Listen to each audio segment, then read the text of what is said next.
একটা আন্দোলন বা দাবি আদায়, সেখানে এত বল প্রয়োগ করার সরকারের প্রথমেও বোধহয় আমি এই প্রশ্নই করেছি যে সরকারের এই ভূমিকা কেন এবং এর প্রতিক্রিয়াই বা কি হতে পারে, সরকার কি ভাবছে? আমার এটা একটা মানে আমার ইন্টারপ্রিটেশনের প্রশ্ন। এখানে ফ্যাক্ট একরকমের হতে পারে। দেখুন, একটা জিনিস তো পরিষ্কার যে সরকার চোখের সামনে দেখছে যে আশা কর্মীদের যে সংগঠনটা, সেই সংগঠনটা সত্যি সত্যি একটা বড় আকারের সংগঠন হিসেবে তৈরি হয়েছে। এইটা সরকারের কাছে একটা মানে বড় খবর। এবারে যেটা হয় সেটা হচ্ছে যে এই ধরনের বড় সংগঠন তৈরি হলে এবং তারা যদি প্রতিবাদের রাস্তায় নামেন, আন্দোলনের রাস্তায় নামেন, তাহলে সরকারের দিক থেকে কতগুলো কংক্রিট প্রস্তাব থাকতে হয়। কিন্তু যদি সরকারের মানুষটা মানে মন যদি হয় এইরকম যে আমি সবটাই একটা দলীয় রাজনীতির আতশকাঁচে দেখব, অর্থাৎ এই যে এত বড় একটা আশা কর্মীদের সংগঠন তৈরি হয়েছে, এটা তো আমার দলের নয়, হয়তো যেহেতু এরা আমার দলের নয় সেহেতু আমরা এদেরকে শত্রু বা বিপক্ষ হিসেবে দেখতে শুরু করব। তা যদি দেখি তাহলে আমি প্রথমেই চেষ্টা করব যে এই বিপক্ষকে আমি বাড়তে দেবো না। আমার যেটা মনে হয়েছে যে সরকার বলে আজকে যেটা আমি মাঝে মাঝে আমার মনে হয় যে সরকার কথাটাই বোধহয় আমাদের তুলে দেওয়া উচিত। পুরোটাই রাজনৈতিক দল, মানে আমাদের রাজনৈতিক দল আছে, সরকার নেই। কারণ সরকার যদি থাকতো তাহলে সরকারি ব্যবস্থাপনার মধ্যে এবং গণতান্ত্রিক দেশের সরকার একটা গণতান্ত্রিক আন্দোলন, তাদের নিজস্ব ন্যায্য দাবি দেওয়ার জন্য আন্দোলন, সেইটাকে কখনোই পুলিশ দিয়ে, দলীয় কর্মী দিয়ে এইরকম ভাবে মানে স্বৈরতান্ত্রিক উপায়ে অত্যাচার করতে পারতো না, কখনোই সম্ভব ছিল না। কারণ তারা তো কোনো একটা গেটও ভাঙেনি, তারা তো কোথাও লাঠিও ছোড়েনি, তারা কোথাও আগুনও জ্বালায়নি, তারা কোনো বাসের কাঁচ ভাঙেনি, তারা কোনো গাড়ির কাঁচও ভাঙেনি, তারা তো কিছুই করেনি। তারা শুধু ট্রেনে করে আসছিল, বাসে করে আসছিল স্বাস্থ্য ভবনে যাবে বলে। এই পরিস্থিতিতে যদি সরকার বলে কোনো বস্তু থাকে তাহলে তারা এই কাণ্ড করার কথা নয়। যেহেতু এই কারণে আমার বলতে ইচ্ছে করে মাঝে মাঝে সরকার বলে আর কোনো বস্তু নেই আমাদের দেশে, যেটা আছে সেটা হচ্ছে রাজনৈতিক দল। সেই রাজনৈতিক দল কৃষক আন্দোলনকে মানে কি বলে, অ্যান্টি ন্যাশনাল আখ্যা দেয়, পাকিস্তানি আখ্যা দেয়, টেররিস্ট আখ্যা দেয়। হ্যাঁ, তারপরে 1 বছর বাদে পিছিয়ে আসতে বাধ্য হয়। এবং ওই একই মানসিকতার জেরে এরা মনে করে যে এরা হচ্ছে আমরা কিন্তু সজাগ আছি, আমরা দেখে নেব। অর্থাৎ এরা সাধারণ সুস্থ গণতান্ত্রিক আন্দোলনকে একটা শত্রুপক্ষ বলে মনে করছেন, শুধুমাত্র একটাই কারণে, সেটা হচ্ছে এই সংগঠনটি হয়তো তাদের দলের নয়। কারণ AIUTUC ট্রেড ইউনিয়নটি একটি অন্য মানে রাজনৈতিক আদর্শ অনুপ্রাণিত হতেই পারে, সেটা তো কোনো অসুবিধা নেই। কাজে এই জায়গা থেকে কিন্তু এই পরিস্থিতিটা তৈরি হচ্ছে। আমার কাছে যেটা অবিশ্বাস্য লাগছে সেটা হচ্ছে যে সরকার বকেয়া ভাতাটা কবের মধ্যে দেবে এটা কমিট করতে পারছে না, কালকেও পারেনি। তাহলে সেটা খবর হতো এবং ওরাও বলতেন। বকেয়া ভাতা, যে ভাতাটা তাদের প্রাপ্য, সেই ভাতাটা কবে দেবো এটা কমিট করতে পারছেন না। কিন্তু পুজোর সময়তে 1,10,000 টাকা করে দেবো এটা কমিট করতে পারছেন ক্লাবগুলোকে। আমার মনে হয় যে আমাদের দেশের শাসন ব্যবস্থা সম্পর্কে কতগুলো মৌলিক প্রশ্ন তোলার বহুদিন ধরে সময় হয়েছে এবং বারবার করে এই ধরনের আলোচনার মধ্যে সেটা আনা দরকার, যে সরকারটা কার, কাদের জন্য, কাদের দ্বারা, কে এটা ঠিক করছে, কেন ঠিক করছে, কিসের ঠিক করছে। এই যে টাকাটা দিচ্ছে ক্লাবকে, 495 কোটি টাকা 2025-এ খরচা হয়েছে, এই টাকাটা তো জনগণের টাকা।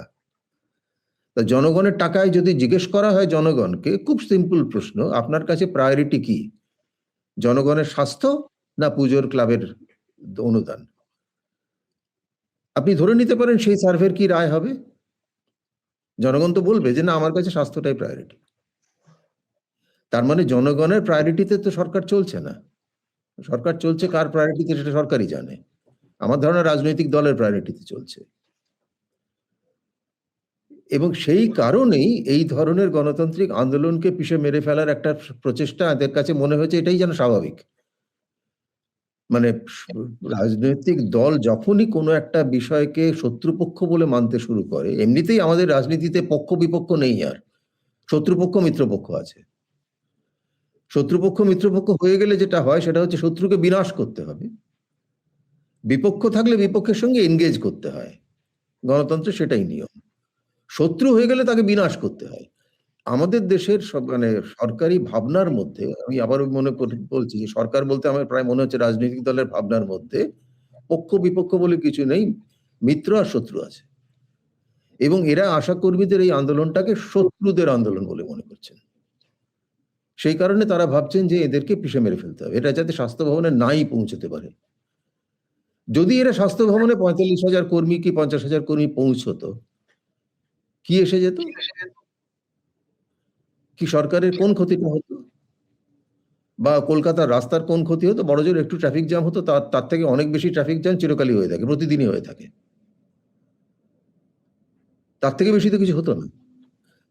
তারা তো কোনো রকম সহিংসতার পরিচয় দেননি, তারা তো কোনো রকম মানে কোনো ধরনের এক কণাও সহিংসতার পরিচয় দেননি।